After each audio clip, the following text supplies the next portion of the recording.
নমস্কার বন্ধুরা, আশা করি সবাই ভালো আছেন, সুস্থ আছেন।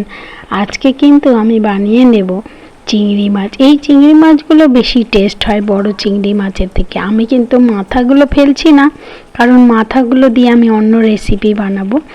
আর মাছ বেছে নিয়েছি, নুন হলুদ দিয়ে এবারে মেখে নিচ্ছি।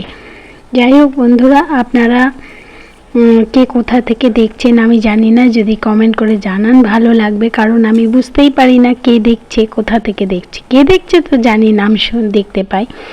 যাই হোক, মাখা হয়ে গেছে। এবার আমি কড়া বসিয়ে দিয়েছি, তাতে একটু জল দিয়ে দিয়েছি, আর দিয়ে দিলাম অর্ধেক পেঁয়াজ, একটু 1 কোয়া মতন আদা, আর 6-7 কোয়া রসুন, আর 3-4টে কাঁচা লঙ্কা। এটা দিয়ে এইটাকে একদম ফুটিয়ে নেব, নিয়ে জল সিদ্ধ করে নেব আর কি। জলটাকে একদম মেরে দিলাম। আর নারকেল ছিল একটু, আমি তাকেই খুঁড়ে কেটে কেটে নিয়ে মিক্সিতে দিয়ে পেস্ট করে নেব, আর কোড়াবো না। এইভাবে খুব তাড়াতাড়ি হয়ে যায়। আর এর জলটাকে বার করে নেব আর কি, নারকেলের দুধটাকে।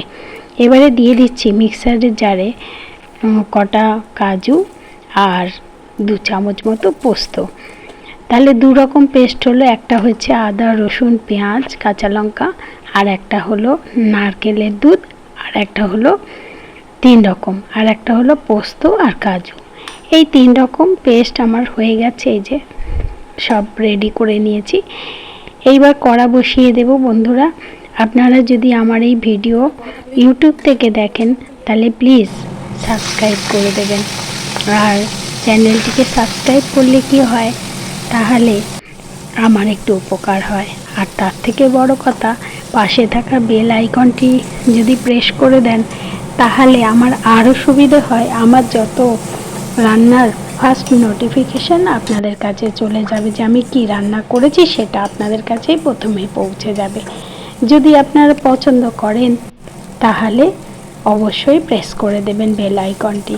আমি এইভাবে মশলাগুলো সব দিয়ে দিলাম, দিয়ে আর দিয়ে দিলাম একটু লঙ্কার গুঁড়ো দিয়ে ভালো করে এবারে কষে নিয়ে, আর দিয়ে দিয়েছি আগে দিয়ে দিয়েছি পেঁয়াজ আদা রসুনের পেস্ট, তারপরে দিয়েছি কাজু আর পোস্ত, তারপরে দিয়েছি নারকেলের দুধ। এইবারে দিয়ে দিলাম লাস্টে ক্যাপসিকাম দিয়ে, আর যত মশলা ধোয়া জল ছিল সব দিয়ে এইভাবে দিয়ে দিলাম, আর চিংড়ি মাছগুলোও দিয়ে দিয়েছিলাম। যাই হোক, এবার ঢাকা দিয়ে দিয়েছি। ঢাকা দিয়ে গ্রেভিটা অনেকটাই কমে গেছে, এটা যেহেতু গ্রেভি হবে।